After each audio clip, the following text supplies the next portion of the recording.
అమరావతి రాజధాని నిర్మాణం పేరుతో సాగుతున్న భూసేకరణ వ్యవహారం ఇప్పుడు ఒక పెద్ద చర్చకు దారితీస్తుంది. ఇప్పటికే వేల ఎకరాల భూమిని సమీకరించిన ప్రభుత్వం ఇప్పుడు మళ్ళీ రెండో విడత భూసేకరణ అంటూ ముందుకు రావడం అనేక అనుమానాలను దావనిస్తుంది. రాజధానిలో 9 రకాల నగరాలను నిర్మిస్తామని మొదట్లోనే చెప్పారు. అందులో భాగంగా క్రీడల కోసం ప్రత్యేకంగా స్పోర్ట్స్ సిటీని కేటాయించారు. దీనికోసం అప్పట్లోనే సుమారు 4,000 ఎకరాలు పైగా భూమిని పక్కన పెట్టారు.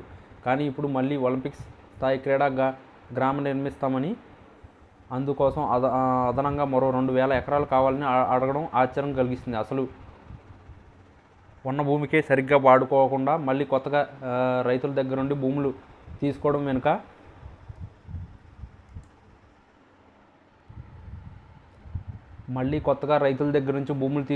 ఉన్న ఉద్దేశం ఏంటనేది అర్థం కావటం లేదు. గతంలో కూడా ఇలాగే క్రీడల అభివృద్ధి పేరుతో 100 ఎకరాలు తీసుకుని చివరకు అక్కడ ఒక్క ఇటుకు కూడా వేయకుండా వదిలేసి సందర్భాలు ఉన్నాయి. పాత తప్పులు నుంచి పాఠాలు నేర్చుకోకుండా మళ్ళీ అదే దారిలో వెళ్ళడం సరికాదు. ఒలింపిక్స్ వంటి అంతర్జాతీయ స్థాయి క్రీడలు నిర్వహించాలంటే దానికి వేల కోట్ల రూపాయలు బడ్జెట్ అవసరం ఉంటుంది. చైనా లేదా జపాన్ లాంటి దేశాలు ఇలాంటి వాటి కోసం 60-70 వేల కోట్ల ఖర్చు చేశాయి. ఇప్పుడు తన ఉన్న పరిస్థితుల్లో ఆంధ్రప్రదేశ్ ఆర్థిక పరిస్థితి అంత ఖర్చును భరించే స్థితిలో ఉందా అని ఆలోచించాలి. ఇప్పటికే దేశంలో గుజరాత్ వంటి రాష్ట్రాలు ఒలింపిక్స్ కోసం సిద్ధమవుతుంటే ఇక్కడ మళ్ళీ కొత్తగా భారీగా భూములు సేకరించడం వల్ల ఉపయోగం ఏముంటుంది? కేవలం భూమిని సేకరించి పెట్టుకోవడం వల్ల రైతులకు అన్యాయం జరుగుతుందే తప్ప అభివృద్ధి వెంటనే జరగదు. అలాగే స్పోర్ట్స్ స్టార్ సిటీలు, ఎలక్ట్రానిక్ సిటీలు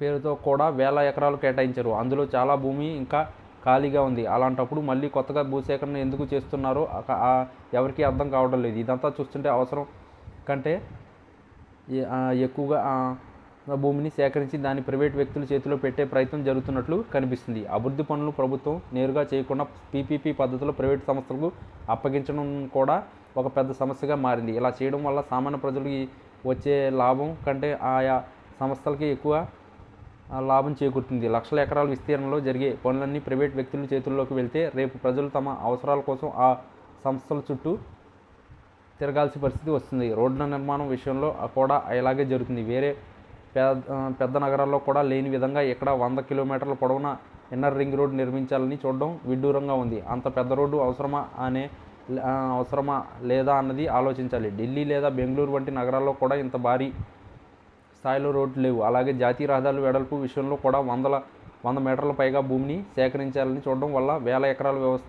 వ్యవసాయ భూమి నష్టపోతుంది. సాధారణంగా డ్రైనేజీలు, సర్వీస్ రోడ్లు అన్నీ కలిపిన 60-70 మీటర్ల కంటే ఎక్కువ భూమి అవసరం ఉండదు. కానీ ఇక్కడ మాత్రం భారీ స్థాయిలో భూమిని సేకరిస్తున్నారు.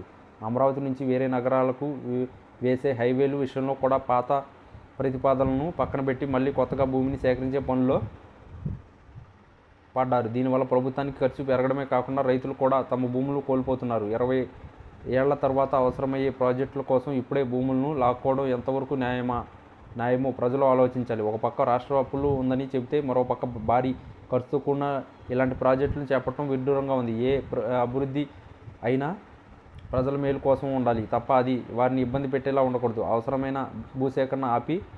అనవసరమైన భూసేకరణ ఆపి ఇప్పటికైనా ఉన్న భూములను సక్రమంగా వినియోగించి రాజధాని అభివృద్ధి చేయడంపై దృష్టి పెట్టాలి. అప్పుడు ప్రజలకు నమ్మకం కలుగుతుంది. కేవలం గ్రాఫిక్స్ చూపిస్తూ కాలం గడపడం కంటే వాస్తవ పరిస్థితులను అనుగుణంగా అడుగులు వేయడం మంచిది.